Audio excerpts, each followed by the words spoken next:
तो आज हम एक ऐसी चीज पर बात करने वाले हैं जो शायद इस वक्त भी हम सबके हाथ में या जेब में है। Mobile phone. बिल्कुल, मोबाइल फोन। हम सब इसे इस्तेमाल करते हैं, पर मैंने कभी ऐसे रुक कर सोचा नहीं कि ये यहाँ तक पहुंचा कैसे। और ये सवाल बहुत दिलचस्प है, क्योंकि ये सिर्फ एक डिवाइस की कहानी नहीं है ना? ये तो हमारी समाज की आदतों के बदलने की कहानी है। सही बात है। और हमारे पास जो स्रोत हैं वो इसी कह सकते हैं कि 30 साल के तूफानी सफर को दिखाते हैं। कैसे एक भारी भरकम महंगी सी ईंट जैसी मशीन आज हमारी डिजिटल पहचान बन गई। डिजिटल आत्मा ही कह लीजिए। हाँ, डिजिटल आत्मा। तो आज की बातचीत का मिशन यही है कि इस पूरी कहानी को परत दर परत खोलकर समझा जाए। बिल्कुल। तो फिर शुरू करते हैं उस दौर से जब फोन रखना ही अपने आप में एक बहुत बड़ी बात होती थी। हाँ, 1990 का दशक। हमारे स्रोत के हिसाब से उस समय का एक जो सबसे मशहूर फोन था मोटोरोला का, उसका वजन पता है कितना था? कितना? लगभग आधा किलो। जरा सोचिए, आधा किलो की मशीन कान पर लगाकर घूमना। आधा किलो। आज के 150-200 ग्राम के फोन से तुलना करें तो वो तो सच में एक ईंट ही थी। और सिर्फ वजन ही क्यों, उसका डिजाइन भी। स्रोत बताता है कि उसमें एक लंबा सा एंटेना अलग से निकला होता था। हाँ, जिसे सिग्नल के लिए बाहर खींचना पड़ता था। और बैटरी, आज हम पूरे दिन की बैटरी की बात करते हैं, तब तो कुछ घंटों में ही फोन बंद। लेकिन जो सबसे चौंकाने वाली बात मुझे स्रोत में मिली वो थी उसकी कीमत। मतलब डिवाइस तो महंगी थी ही, पर उसे चलाने का खर्च। हाँ, वो तो और भी ज्यादा था। यहाँ एक आंकड़ा दिया है, क्या ये सच है? 1 मिनट के कॉल का रेट 10 रुपए था 1990 के दशक में। जी, बिल्कुल सही। और यही आंकड़ा उस दौर की पूरी कहानी कह देता है। आज के हिसाब से देखें तो ये शायद 100 रुपए प्रति मिनट से भी ज्यादा होगा। क्या आप बात कर रही हो? मतलब किसी से 5 मिनट बात कर ली तो 500 रुपए गए? गए। इसीलिए तो स्रोत कहता है कि ये सिर्फ एक कम्युनिकेशन डिवाइस नहीं था, ये एक स्टेटस सिंबल था। अच्छा। इसे रखना और इसे इस्तेमाल करना दोनों ही समाज में आपकी हैसियत बताते थे। ये आम आदमी की पहुंच से तो बहुत दूर था। और शायद इसी वजह से बाजार में एक खाली जगह बनी, एक ऐसी कंपनी के लिए जो फोन को स्टेटस सिंबल से एक जरूरत का टूल बनाना चाहती थी। और 2000 के दशक में नोकिया ने ठीक यही किया। मतलब नोकिया ने तो मोबाइल फोन के मायने ही बदल दिए। हाँ, उसे अमीरों की दुनिया से निकालकर आम लोगों के हाथ में थमा दिया। बिल्कुल। नोकिया का नाम आते ही तो मुझे एक ही मॉडल याद आता है, नोकिया 3310। सबका फेवरेट। हाँ, हमारे स्रोत में भी इसका खास जिक्र है। मुझे आज भी याद है, मेरे एक दोस्त के पास था और हम सब उसे ऐसे देखते थे जैसे कोई अजूबा हो। और वो मजाक तो था ही कि अगर ये फोन गिर जाए तो फोन नहीं, फर्श टूट जाएगा। हाँ, और एक काफी हद तक सच भी था। उसकी मजबूत बॉडी, लंबी चलने वाली बैटरी, लोगों ने फोन पर भरोसा करना सीखा। बिल्कुल। लेकिन नोकिया का असर इससे कहीं ज्यादा गहरा था। अगर हम इसे बड़ी तस्वीर में देखें तो यह सिर्फ फोन का सस्ता होना नहीं था, ये असल में भारत जैसे देश के लिए एक आर्थिक लोकतंत्रीकरण की शुरुआत थी। आर्थिक लोकतंत्रीकरण, ये थोड़ा भारी शब्द है, इसका क्या मतलब हुआ? इसका मतलब यह है कि पहली बार एक छोटे व्यापारी, एक प्लम्बर, एक इलेक्ट्रिशियन के पास अपने ग्राहकों तक सीधे पहुंचने का एक जरिया था। अच्छा। उसे दुकान पर बैठकर ग्राहक का इंतजार नहीं करना पड़ता था। गांव में बैठे माता पिता के लिए या शहर में काम कर रहे अपने बच्चों से हर रोज जुड़ने का एक तरीका बन गया। इसने सही मायनों में दूरियां मिटा दी। मतलब फोन पहली बार एक जरूरत बनना शुरू हुआ। हाँ, बिल्कुल। और हम स्नेक गेम को कैसे भूल सकते हैं? मुझे लगता है वो दुनिया का पहला वायरल मोबाइल गेम था। था ही। हाँ। मैंने तो अपने भाई का रिकॉर्ड तोड़ने के लिए घंटों पर बात किए थे। शायद पहली बार फोन एक लत जैसा महसूस हुआ था। सही बात है, वो मनोरंजन का एक नया दरवाजा था। लेकिन यहां एक और दिलचस्प बात है। नोकिया की जो सबसे बड़ी ताकत थी, क्या? मजबूत और भरोसेमंद हार्डवेयर। शायद वही बाद में उसकी सबसे बड़ी कमजोरी भी बनी।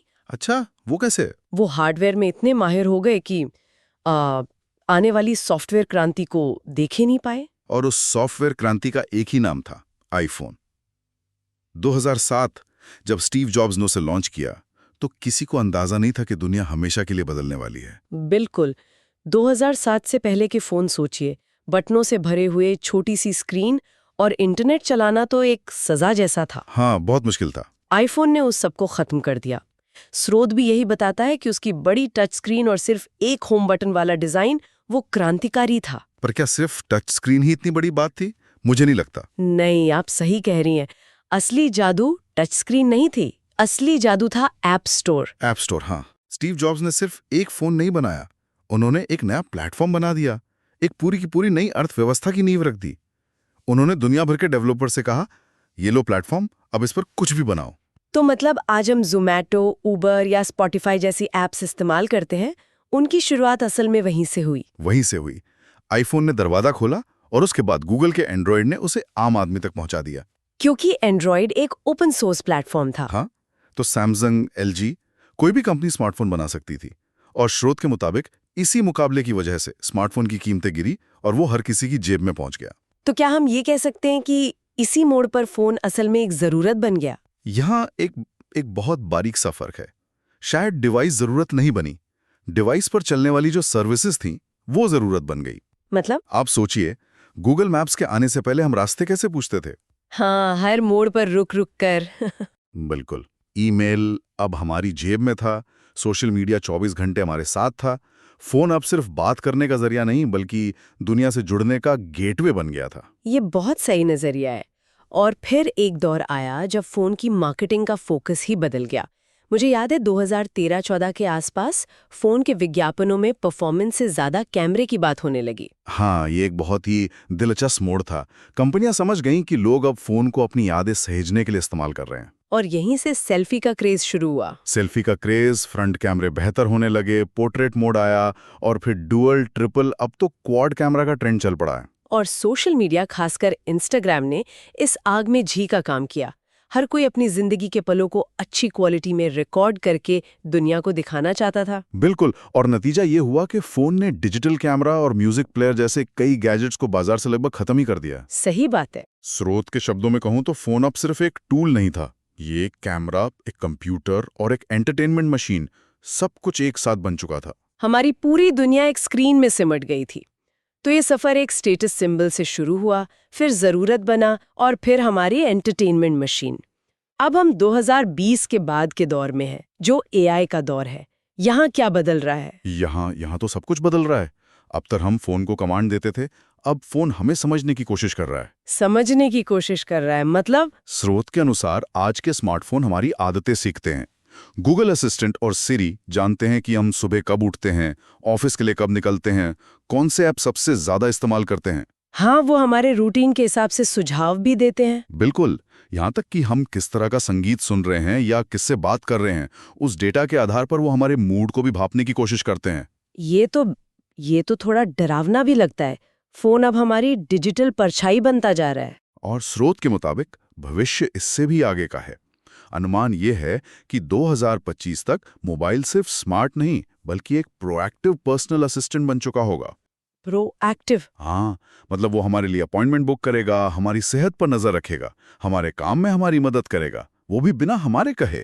तो क्या ये कहना सही होगा कि अब फोन सिर्फ हमारी जरूरत नहीं रहा, बल्कि वो हमारी पहचान बन गया है? यही इस कहानी का सबसे बड़ा मोड़ है। फोन अब सिर्फ हमारी पहचान को रखता नहीं है, वो हमारी पहचान का हिस्सा बन गया है। जरा सोच कर देखिए, आज हमारी लगभग हर चीज फोन में है। हमारे बैंक डिटेल्स, पेमेंट्स, हमारे आधार कार्ड, ड्राइविंग लाइसेंस, हमारी निजी तस्वीरें, हमारे दोस्त, हमारा काम, सब कुछ उसी एक छोटी सी डिवाइस में है। आज अगर किसी का फोन खो जाए तो ऐसा लगता है जैसे उसकी दुनिया का एक बड़ा हिस्सा ही उससे छिन गया है। ये दिखाता है कि हम इस डिवाइस पर कितने निर्भर हो चुके हैं। बिल्कुल, ये सिर्फ एक डिवाइस का खोना नहीं है, ये अपनी पहचान के एक हिस्से का खोना है। तो इस पूरी बातचीत का निचोड़ क्या है? 30 साल पहले जिस फोन को इस्तेमाल करने में लोग झिझकते थे, आज हम उसके बिना 1 घंटा भी नहीं रह सकते।